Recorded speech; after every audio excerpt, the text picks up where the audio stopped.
Desde Holanda para Las Voces del Secuestro, una coproducción de la gran cadena Caracol y Radio Nederland Wereldomroep. Vamos a conversar ahora con Raimundo Malagón Castellanos, teniente del Ejército de Colombia, quien fue liberado en la Operación Jaque junto a Ingrid Betancourt y otros secuestrados. Yo quiero decirles cuánto tiempo estuvo secuestrado el teniente Malagón. 10 años y 8 meses. De eso estamos hablando. ¿Cómo se aguanta todo ese tiempo, teniente? Bueno, antes que todo le quiero agradecer muchísimo por esta invitación en estas instalaciones tan maravillosas. Es un honor para nosotros. Muchas gracias. Sí, yo fui secuestrado el 4 de agosto de 1998 en una zona distante de la capital de mi país. Y fue una época en que había una transición de gobierno, estaba saliendo el gobierno del doctor Samper y entraba el gobierno del presidente Andrés Pastrana. En esa época la guerrilla de las FARC perpetuó uno de sus actos más bárbaros contra la población civil y contra las fuerzas militares. Incursionaron o delinquieron alrededor de unos 30 departamentos, hicieron presencia en los cascos urbanos y especialmente en el sur del país, donde atacaron varias unidades militares, varios cantones, pero con cilindros bomba, esos cilindros llenos de metralla que tanto daño hacen no solamente a la fuerza pública, sino a la población civil aledaña. Fue un intenso combate, estaban perpetuando acciones terroristas masivas, entonces a ellos les importaba poco sacrificar vidas dentro de sus propias filas, con tal de lograr secuestrar soldados. Esto lo hicieron para presionar al gobierno entrante, que era el gobierno del presidente Pastrana, a una supuesta ley de canje, porque bueno, una de las concesiones que el secretariado de FARC y el presidente entrante habló fue precisamente eso, una posible ley de canje. Esto le abrió paso a la guerrilla de las FARC para efectuar sus actos terroristas. Pero yo le preguntaba que ¿cómo se soportan 10 años de cautiverio? Bueno, sin duda estos 10 largos años tienen muchas facetas y realmente es bastante extenso lo que uno podría narrar, pero bueno, desde el trato cruel, inhumano, pasando por las torturas físicas, mentales, cantidad de anécdotas que pues realmente bastaría de tiempo, ¿no?, para poderlas narrar. ¿Pero y la fuerza de dónde se saca para seguir viviendo? Bueno, yo he, después del rescate, porque fue un rescate audaz de inteligencia militar, he escrito un libro en el donde narro toda esta cantidad de vivencias, todas estas cosas, y dentro de ello he concluido que la fuerza se saca de unos factores muy importantes, que son la formación que viene de casa, los valores que le dan en familia a uno cuando uno tiene sus principios institucionales y constitucionales definidos. Y lo otro, sin duda, es, en mi caso personal, el entrenamiento que pude recibir de las fuerzas militares.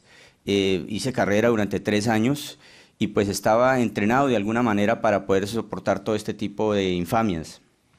Yo no quiero entrar en detalle en el capítulo de las infamias que con toda razón usted llama a estas violaciones sistemáticas a los derechos humanos en contra de una persona que está en cautiverio. Pero ¿de qué estamos hablando aparte de las cadenas? Bueno, hay diferentes etapas.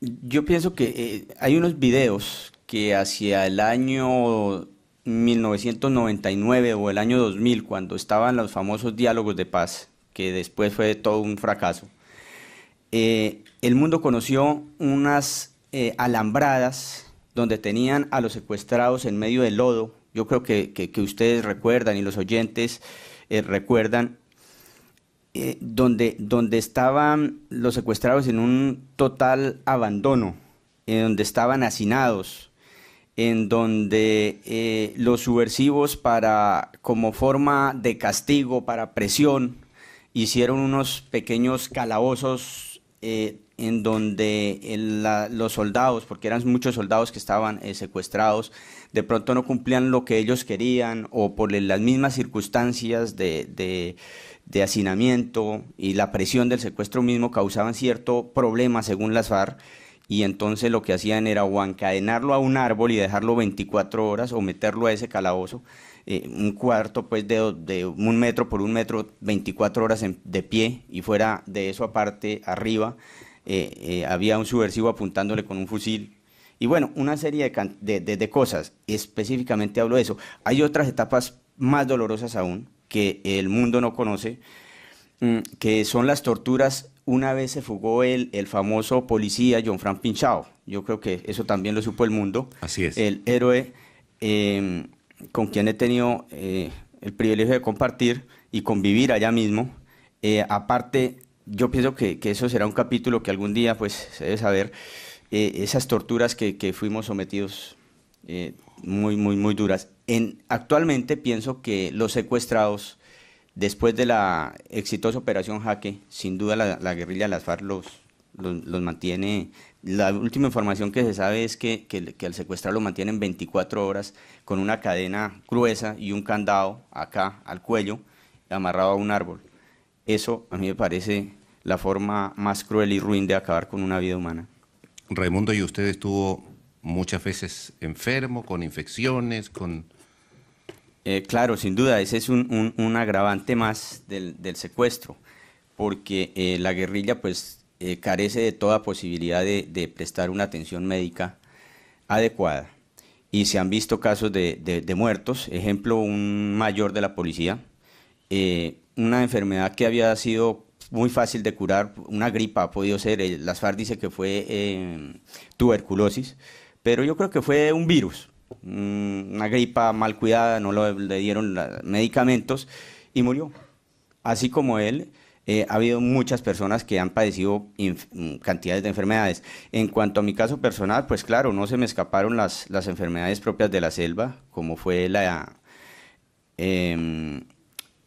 leishmaniasis, que es muy común. Me dio paludismo. El paludismo, quien no lo ha padecido, pues no lo conoce. Yo no había tenido eso, pues no sabía qué era, pero cuando ya... básicamente esas fueron las dos que me dieron, pero claro, uno ya está latente a cualquier enfermedad. Fíjese que cuando estábamos preparando este programa con Erwin Hoyos, llamamos naturalmente a otra gente que también había sido secuestrada y que está viviendo en Europa. Y varios de ellos decidieron no venir. Y decidieron no venir por el miedo que tienen, ni siquiera ellos, sino sus familiares. El miedo que los persigue día y noche de que les pueda pasar algo si salen del lugar en que están. ¿Usted conoce esa sensación? Pues sí, infortunadamente el secuestro deja secuelas y hay que vivir con ellas.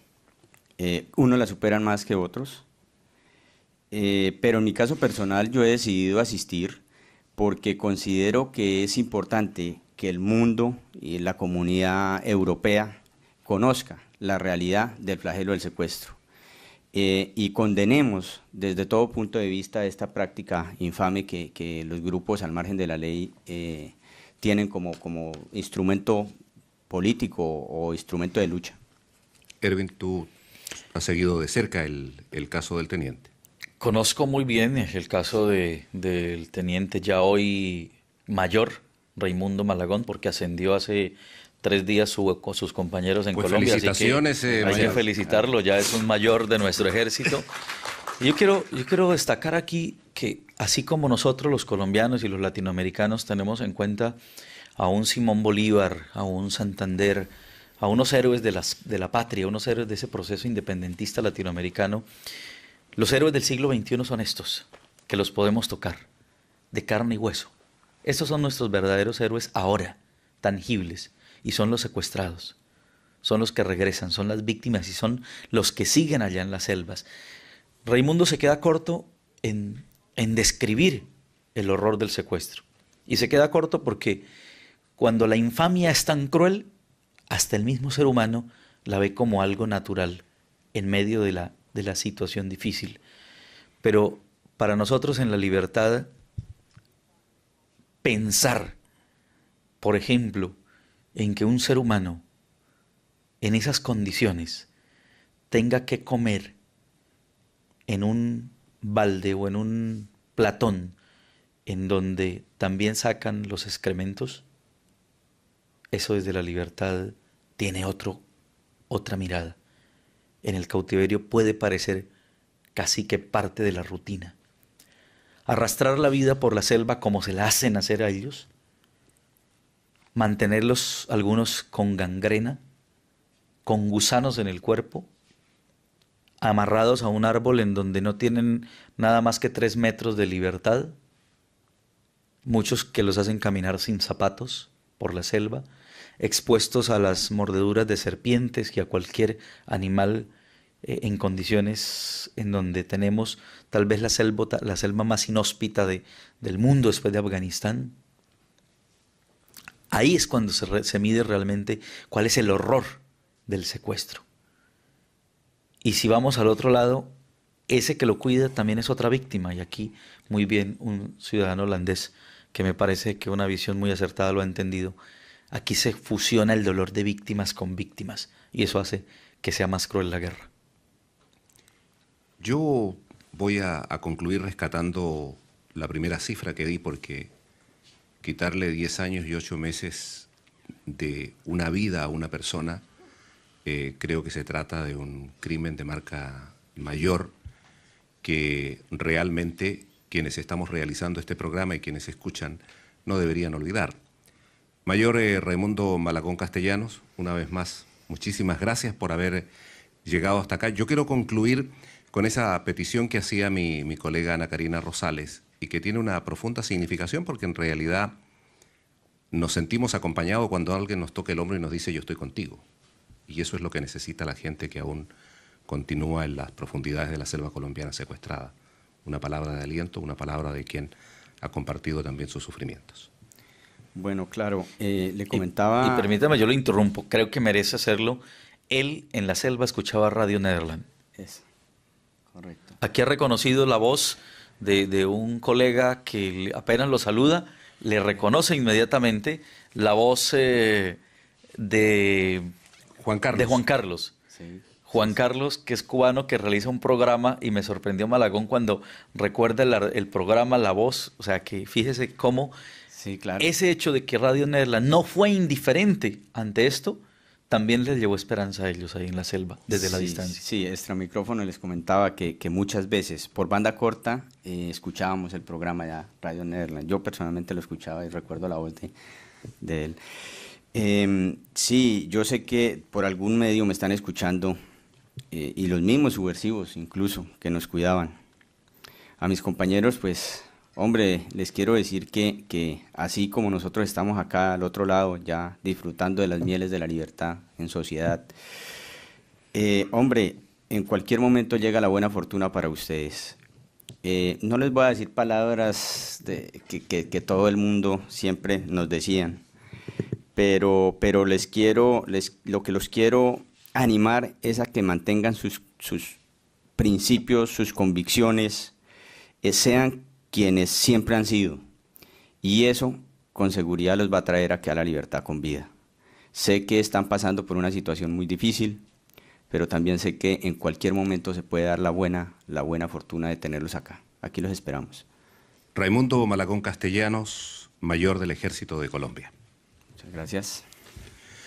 Las Voces del Secuestro, una coproducción de Radio Caracol y Radio Nederland Wereldomroep. Vamos a escuchar música, esta vez interpretada por un cantautor colombiano. Él se llama Miguel Osorio y compuso especialmente este tema que tiene el sugerente título de Libertad y está basado en el caso de los secuestrados. Libertad, hoy más que nunca, una palabra de deseo, de anhelo, de fe y de esperanza para ustedes los que están allá.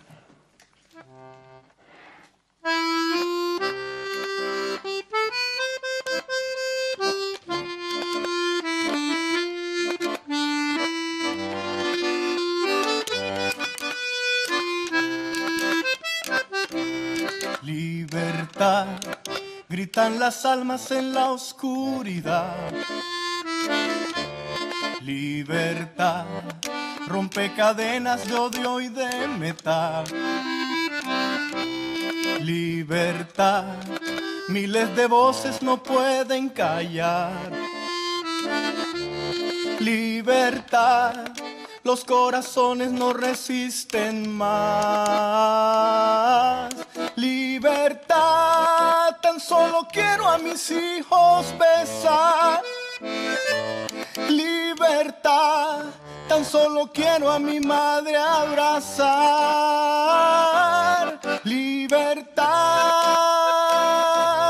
para un beso, un te quiero y olvidar. Libertad para el alma, para el cuerpo, para amar.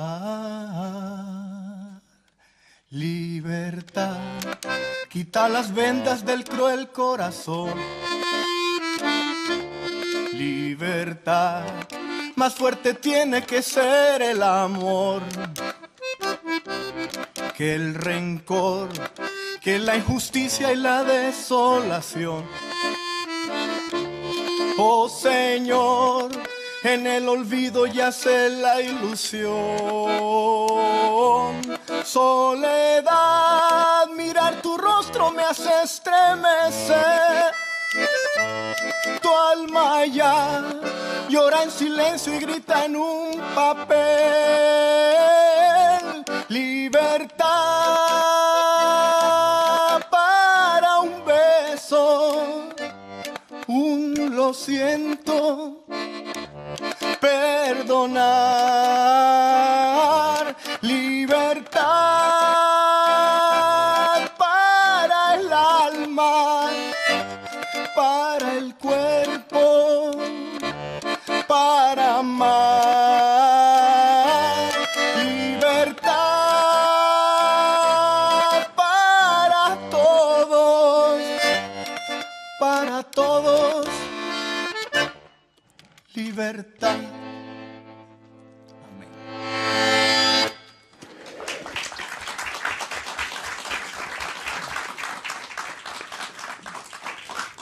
Después de la interpretación de Miguel Osorio de esta canción Libertad y del testimonio que hemos escuchado anteriormente, resulta un poco complicado bajar la discusión otra vez al plano de la teoría, pero vamos a intentarlo. Para ello me acompañan 3 ciudadanos colombianos que residen aquí en Holanda.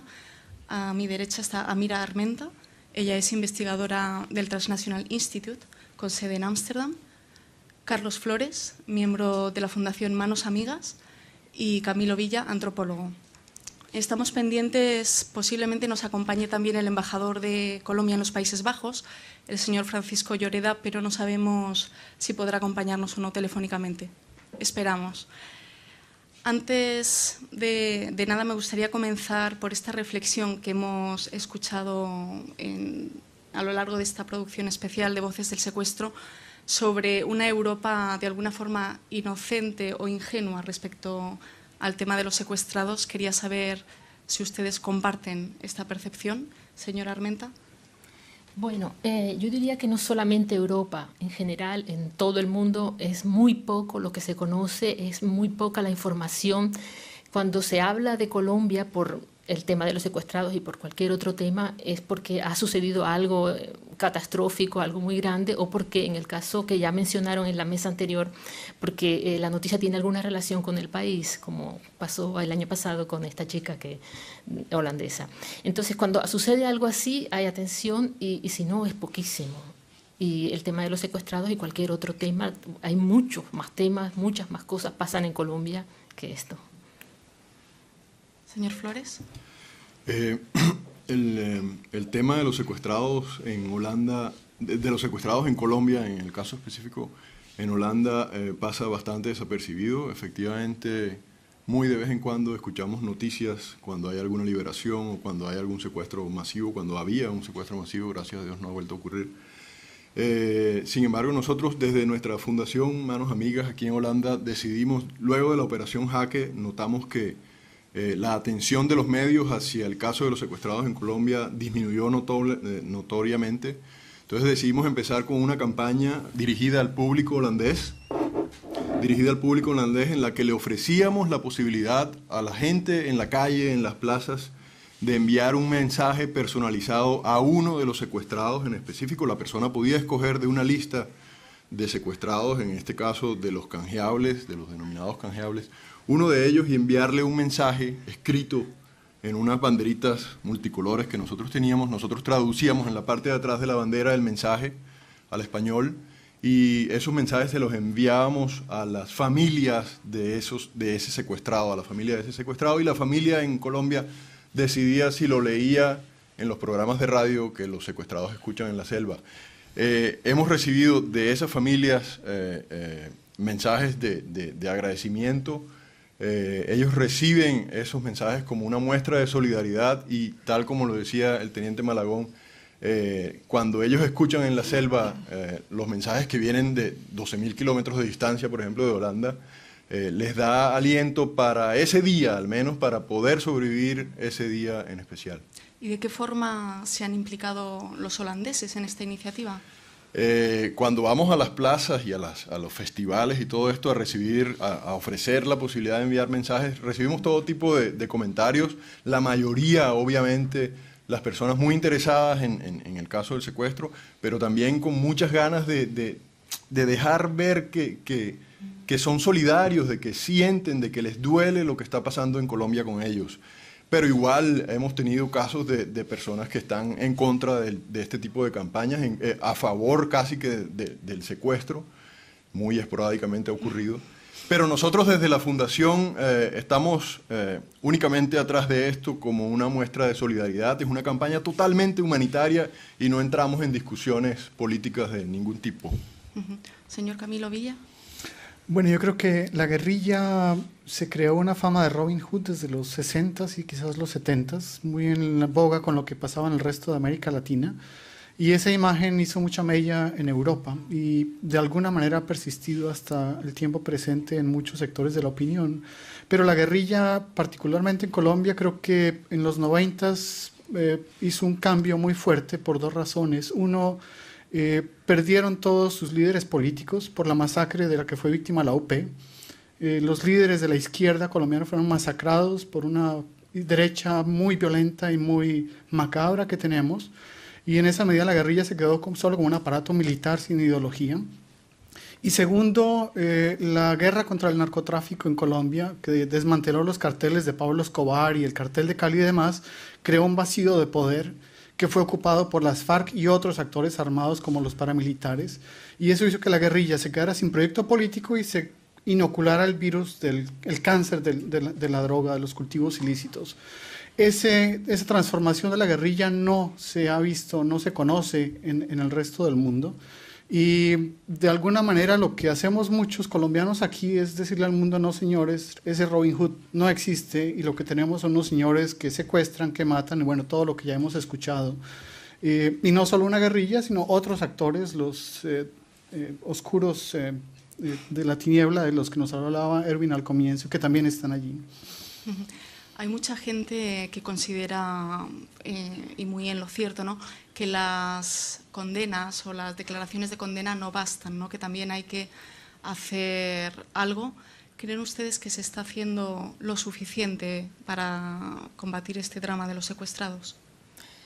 En Colombia, dices, si se está haciendo lo suficiente.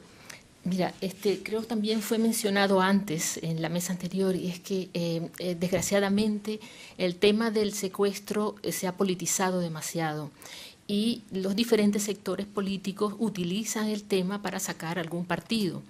Entonces, en esta medida yo creo que no solamente no se está haciendo lo suficiente, sino que además se está haciendo algo que es contraproducente completamente. Hay un caso muy, muy concreto, que es el del soldado Moncayo, que está por salir, por no salir, que habría debido salir ya desde hace algunos meses, pero justamente por esta manipulación política que hay de un lado y de otro, ha impedido la liberación de esta persona. Y es un caso muy específico y como te digo, es una cosa lamentable que algo así esté pasando. Porque igual, así como yo pienso, de la misma manera como el gobierno no se atreve a dar un paso más allá para no cederle espacio a la FARC, porque una liberación siempre significa, de alguna manera, publicidad para la FARC, publicidad positiva, a pesar de todo, es una publicidad positiva. Entonces, para evitar esto, no ceden en los pedidos de la FARC. Y por otro lado, la FARC, por supuesto, también manipulan para obtener lo que quieren. Y como digo, entonces esto todo va en detrimento de la víctima, que son los secuestrados. Sí, yo creo que hay que hacer más, y ya se ha dicho aquí antes, hay que mirar esto de una perspectiva no política, porque hay también víctimas de secuestro que no son solo de las FARC, sino también delincuencia común. Y si solo nos quedamos en mirar el problema entre Uribe y FARC, estamos dejando por fuera a una parte importante de las víctimas que no son de las FARC o del ELN, sino de otros actores. También hay desapariciones forzosas de esas ruedas sueltas de las que ya no se nos habló aquí, que también es una forma de privación de la libertad. Y yo creo que hay que mirar el problema de una perspectiva más amplia y sancionar, juzgar, hacer todo lo que sea posible para recuperar la libertad como el bien más preciado de todo ser humano. Sí. Para complementar con lo que ha dicho Camilo, Colombia es un país muy complejo y allí se mueven diferentes grupos de poder, diferentes fuerzas de poder, y hay un juego tremendo de violencia que no se conoce. Entonces, secuestrados, si bien los secuestrados más famosos son los secuestrados de la FARC, hay muchos otros grupos de delincuencia común, de paramilitarismo, que también secuestran. De esos secuestrados casi no se habla, de esos casi nadie sabe. Generalmente son secuestrados económicos, los cuales están esperando que se pague un rescate por ellos. Entonces, la realidad es mucho más compleja de la que aparece simplemente así en los grandes titulares. Usted, señor Carlos Flores, nos decía que en esta iniciativa de la Fundación Manos Amigas se puede de alguna forma adoptar, como si dijéramos un secuestrado, mandarle mensajes. Quería saber con más detalle cómo organizan ese trabajo. Es bien sencillo. Mira, nosotros tenemos un listado de secuestrados, los que quedaron después de la Operación Jaque. Fue cuando empezamos con la campaña, un listado, pero a ellos los presentamos como seres humanos que son, no como militares, sino como seres humanos con una familia que los está esperando. Entonces cada uno con una fotografía y una pequeña historia de quiénes son ellos, de quién es su familia, de si tienen hijos, de si tienen esposa, de si tienen madre. Y el holandés aquí puede escoger uno de ellos, cualquiera, el que más le llame la atención, y escribirle un mensajito, un mensaje. Lo escribe, nosotros lo traducimos y lo enviamos. Así de sencillo. Mira, pienso que en Colombia, nosotros estuvimos ahora en julio en Colombia llevando un paquete de mensajes a las familias allá, y da dolor escuchar a las familias cuando dicen que la solidaridad la encuentran más en el exterior que en Colombia mismo, que cuando van a las plazas, por ejemplo, a la Plaza de Bolívar en Bogotá, la gente que pasa les grita de todo, les grita guerrilleros, les grita terroristas, como si ellos tuvieran la culpa de lo que está pasando. Entonces es bastante complicado porque la situación en el país es tan polarizada que tú eres de un lado o eres del otro. Pero estas son víctimas de un hecho terrible como es el secuestro y que no encuentran solidaridad. Y creo que nosotros como ciudadanos común y corriente, a eso es a lo que le debemos trabajar, a buscar más solidaridad por esa gente, por ese drama tan terrible que están viviendo todos ellos. Y ustedes, como colombianos residentes aquí, unos llevan más tiempo que otros, pero quería saber, ¿este drama de los secuestrados está presente en su círculo? ¿Solo se conoce quizá en el círculo de los colombianos o fuera de este círculo también? No, nosotros obviamente la Fundación ha empezado esto, pero hemos llevado la campaña a diferentes partes aquí en el país y hemos recibido ya más de 500, 600 mensajes. O sea, hemos contactado persona a persona, entre unas 500 a 600 personas, y esperamos poder seguir, y tenemos planes el año entrante de poder hacer un documental sobre el drama de las familias, o sea, sin nombrar a los actores nada, sino el drama de las familias y mostrarle aquí en Holanda a la gente lo que está pasando, pero también queremos mostrar el documental en Colombia porque creo que hace falta. Sí, yo creo que el fenómeno Ingrid Betancourt ayudó mucho a que el problema se hiciera público. Desafortunadamente se convirtió más en un problema mediático alrededor de la figura de ella y no de los secuestrados en general. Y de alguna manera lo que percibo es que liberada ella, la atención de la opinión pública y de los círculos de amigos también se fue. Y apenas esfuerzos como los de Carlos o organizaciones más consolidadas son los que mantienen vivo el problema en la opinión pública. Señora Armenta. Bueno, es lo mismo, sí, desgraciadamente es así. Yo también lo puedo decir a partir de mi círculo de amigos. La gente piensa que en el momento en que fue liberada Ingrid se acabó el problema y ya no hay secuestrados en Colombia. Entonces, sí, es una realidad. Sí, como si hubiera, digamos, secuestrados más mediáticos, ¿no? Siguiendo lo que decía el señor Villa. Y también por la presión que hubo internacional, por la participación, en el caso de Ingrid, del gobierno francés. ¿Qué responsabilidad en ese caso tenemos los medios de comunicación?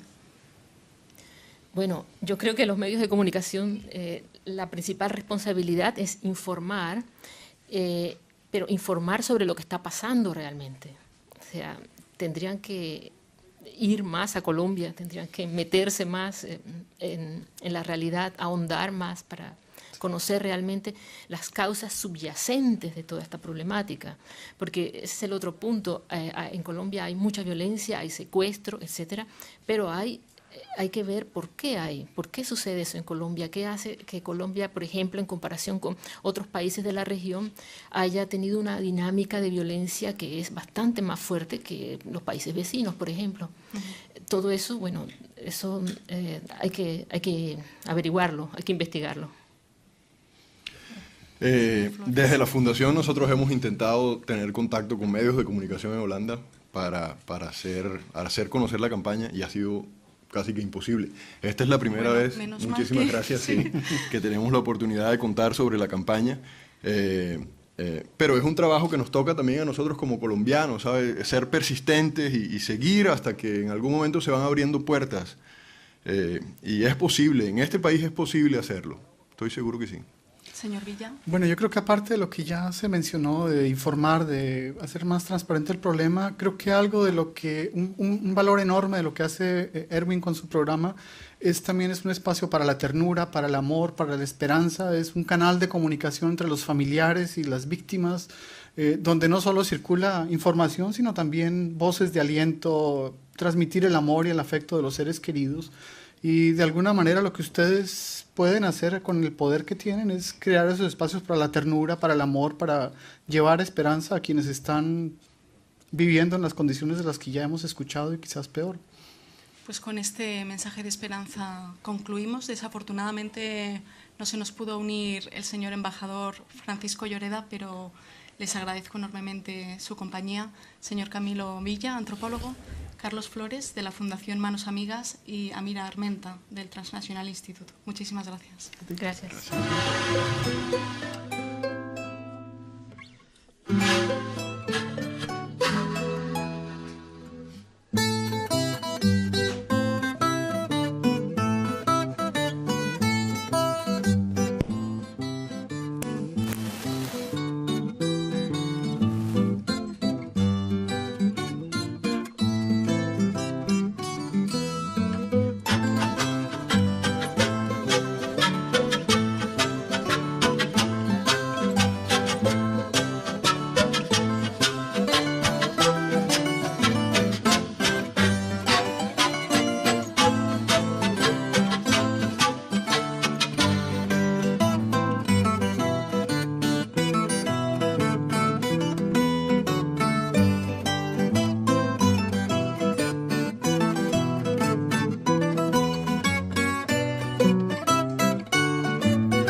De eso estamos hablando. ¿Cómo se aguanta todo ese tiempo, teniente? Bueno, antes que todo le quiero agradecer muchísimo por esta invitación en estas instalaciones tan maravillosas. Es un honor para nosotros. Muchas gracias.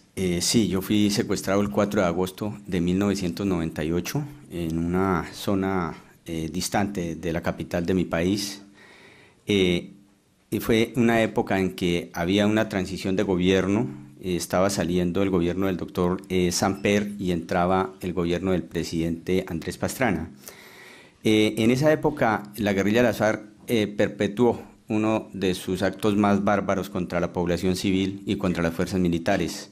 Incursionaron o delinquieron alrededor de unos 30 departamentos, hicieron presencia en los cascos urbanos y especialmente en el sur del país, donde atacaron varias unidades militares, varios cantones, pero con cilindros bomba, esos cilindros llenos de metralla que tanto daño hacen no solamente a la fuerza pública, sino a la población civil aledaña. Fue un intenso combate, estaban perpetuando acciones terroristas masivas, entonces a ellos les importaba poco sacrificar vidas dentro de sus propias filas.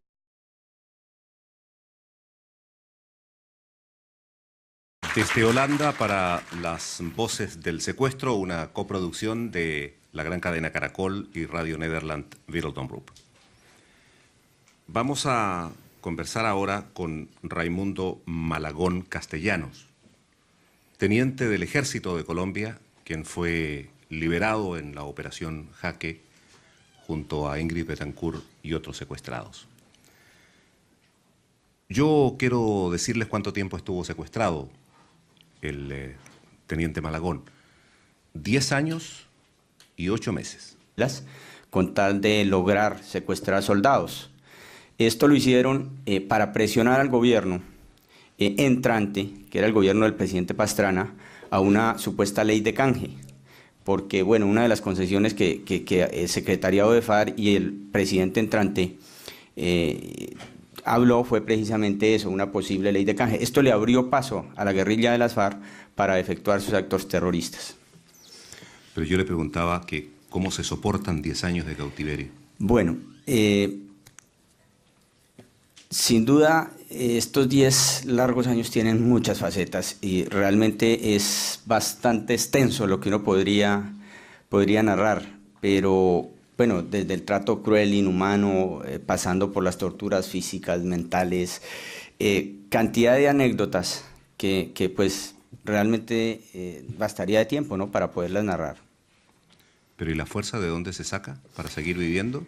Bueno, yo he, después del rescate, porque fue un rescate audaz de inteligencia militar, he escrito un libro en el donde narro toda esta cantidad de vivencias, todas estas cosas, y dentro de ello he concluido que la fuerza